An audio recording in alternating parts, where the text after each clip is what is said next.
There's a strange truth many people don't notice until much later. The person who hurt you the most often changed you the deepest. Not the kind ones, not the easy relationships, not the people who stayed. It was the one who left, the one who broke your trust, the one who made you question your worth. At the time, it didn't feel meaningful.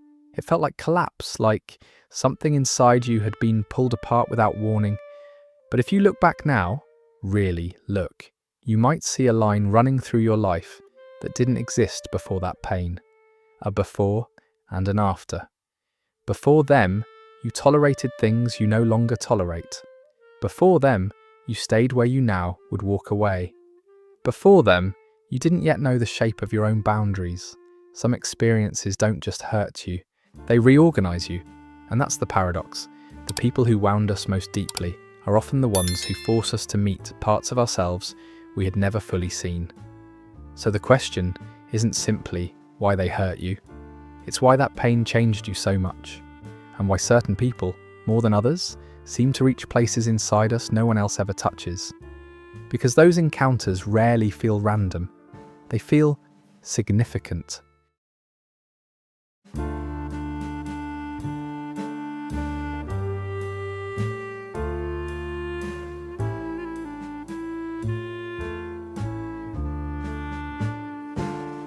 Some people enter your life and leave only memories. Others leave an imprint, something that feels almost carved into you. And that difference is what often creates the feeling people describe as fate. It's not usually about how long you knew them, or even how objectively compatible you were. It's about intensity, emotional, psychological, neurological intensity. When someone touches a deep attachment place in you, the longing to be chosen, the fear of being left, the hunger to be fully seen, your nervous system registers them as highly significant, almost dangerous, almost necessary, familiar and electrifying at the same time. Psychologically, this is the paradox of recognition. The mind perceives something new, but the body senses something known. A pattern it has felt before, often long ago, and when familiarity and emotional charge combine, the experience takes on meaning. Not logical meaning, felt meaning. This is why certain encounters feel disproportionate to their duration. Why someone you knew for months can shape you more than someone you knew for years. Why the ending of one relationship can echo longer than 10 others combined. The psyche is not measuring time, it's measuring depth of activation. So when people say, "It felt meant to be," they're often describing this internal recognition. The sense that something in them had been reached directly, almost precisely. Not because the universe selected the person, but because something inside you responded with unusual force. And experiences that activate us deeply rarely feel accidental. They feel destined. There's a moment many people remember with unsettling clarity, not when someone hurt them, but when they realized how deeply it affected them. The reaction felt bigger than the situation, more personal than the event itself, and that's often where the mirror begins. In psychology, triggers rarely come from nowhere. They're usually contact points, places where someone's words, actions, or absence brush against something already living inside you. A fear, a belief, a wound that formed long before this person ever arrived. So when they ignored you, it wasn't only about that message unanswered. It touched the old terror of being unimportant. When they pulled away, it wasn't only distance. It activated the memory of emotional abandonment. When they criticized you, it wasn't just disagreement. It echoed the belief that you were never quite enough. This is why certain people seem to reach places others never touch. They don't create those places. They reveal them. Psychologically, this is often described through projection and attachment activation. We unconsciously invest others with roles shaped by our early relational experiences. They become screens onto which old expectations, needs, and fears are cast. So the intensity you felt wasn't proof they were uniquely powerful. It was evidence they intersected precisely with something unfinished inside you. This is the mirror effect. Another person reflects not who you are at your surface, but what still lives unresolved beneath it. And when someone touches those hidden layers, the pain feels disproportionate, because part of what hurts is not present-day loss alone, but the reawakening of something much older. They didn't install the wound, they illuminated it. One of the most confusing experiences in relationships is this. The people who are good for us often feel calm, while the ones who unsettle us feel magnetic. And the nervous system reads that magnetism as connection. But what it's often recognizing is familiarity, not safety. Human attachment forms early. Long before we have language for love, we learn its emotional texture, how closeness feels, how distance feels, what being valued or overlooked feels like in the body. Those patterns become templates.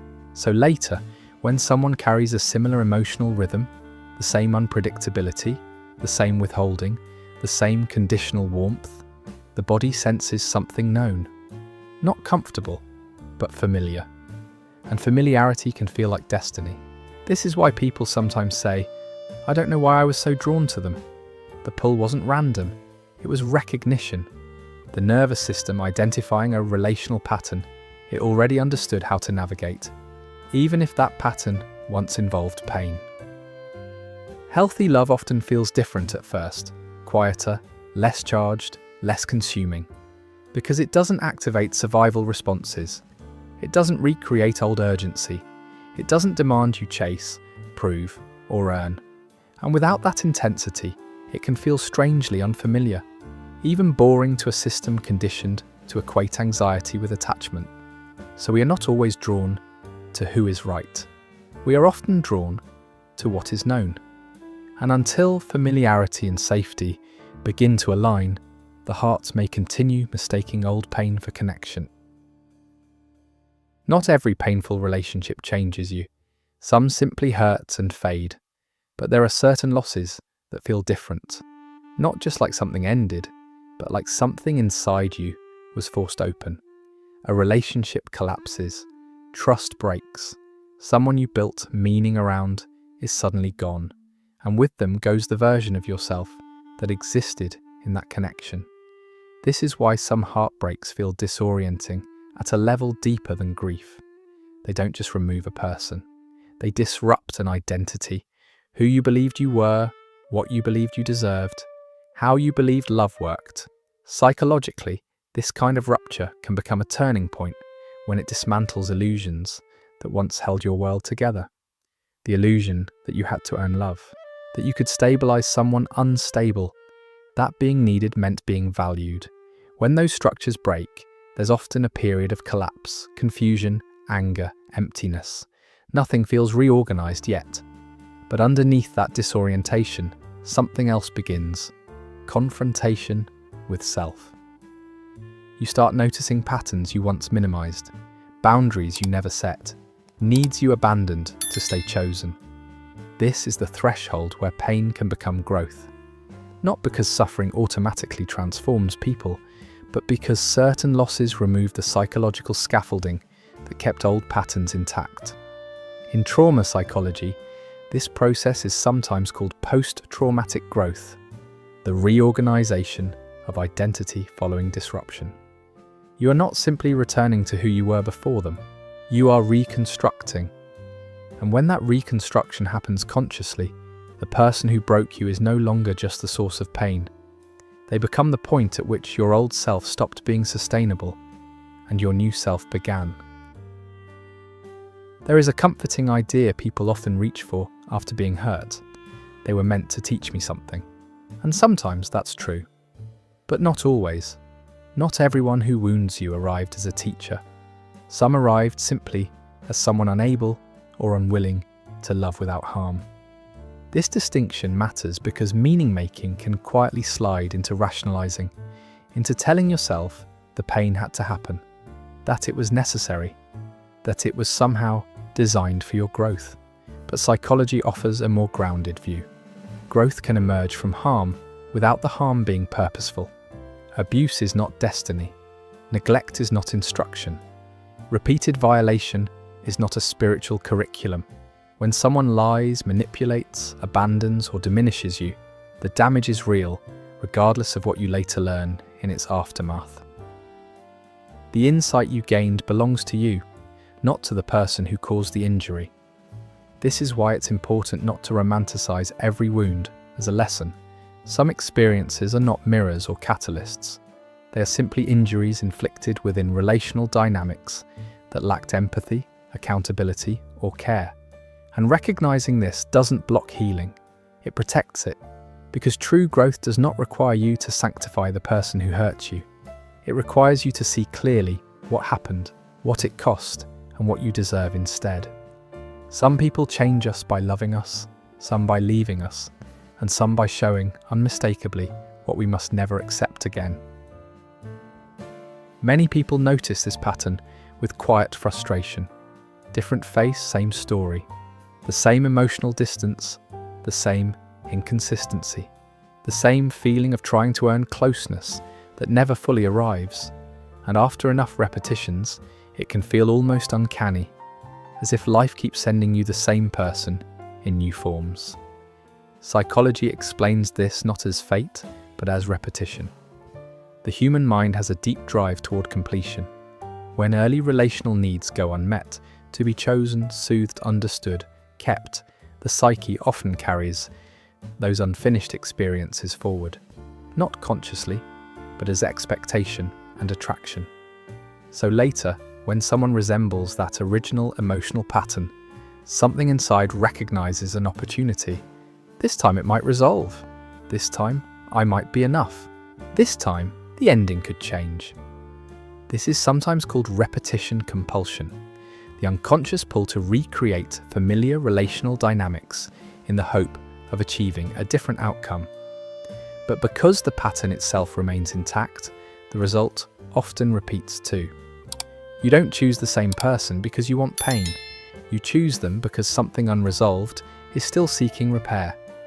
Until awareness interrupts the cycle, familiarity continues to feel like chemistry, and emotional deprivation continues to feel like longing. So the repetition isn't proof you're broken.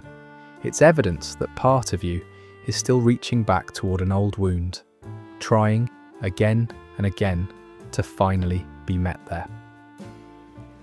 Pain by itself does not transform us. Many people suffer and remain unchanged, or become more guarded, more brittle, more closed. What turns pain into growth is not the event, it's the meaning we eventually give it.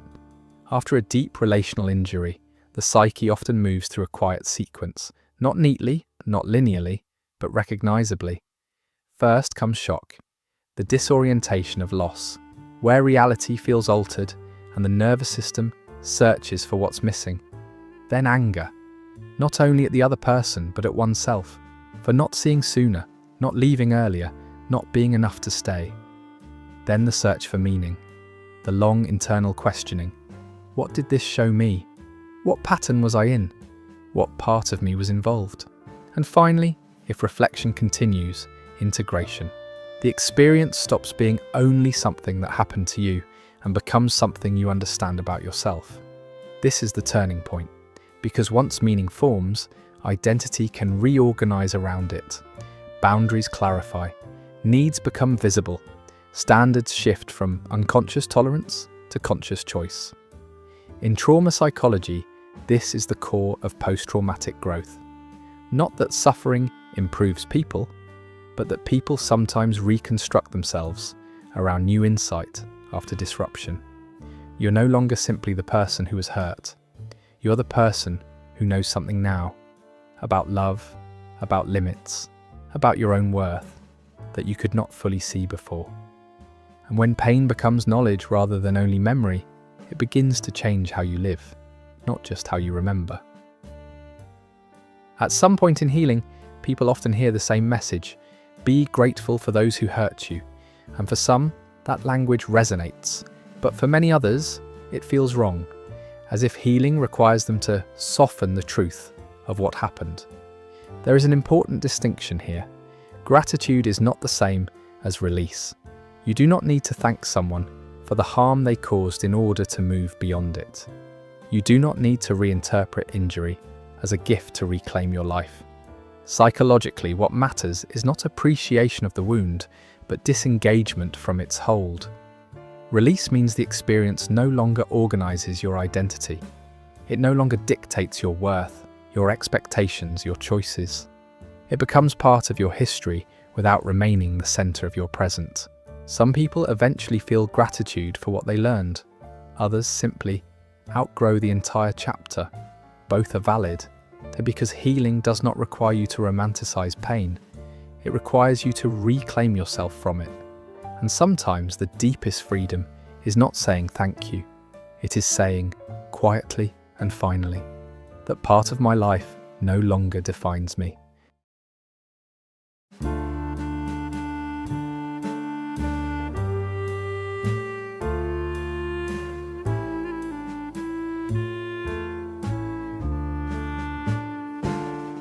There are people who enter our lives and stay, people who love us gently, steadily, without fracture. And then there are others, the ones who do not stay, do not hold, do not remain kind, but who nonetheless break something open in us that had been sealed for years. They don't come to build a life beside us. They come, often briefly, and alter the terrain within us. After them, you see patterns you once ignored. You feel boundaries you once blurred. You recognize needs you once silenced just to keep connection.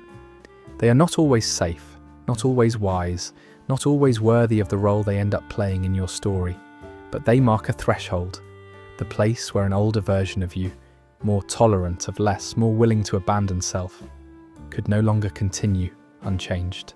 And from that fracture, something else began. Clarity, self-respect, discernment, a quieter strength. If this reflection spoke to something in your own story, if you've known the kind of pain that eventually revealed more of who you are, you're not alone here. You can share your experience in the comments or simply stay and listen. And if you'd like more conversations about the hidden patterns of the human heart, you're warmly invited to subscribe and continue this journey with us. Thank you for watching.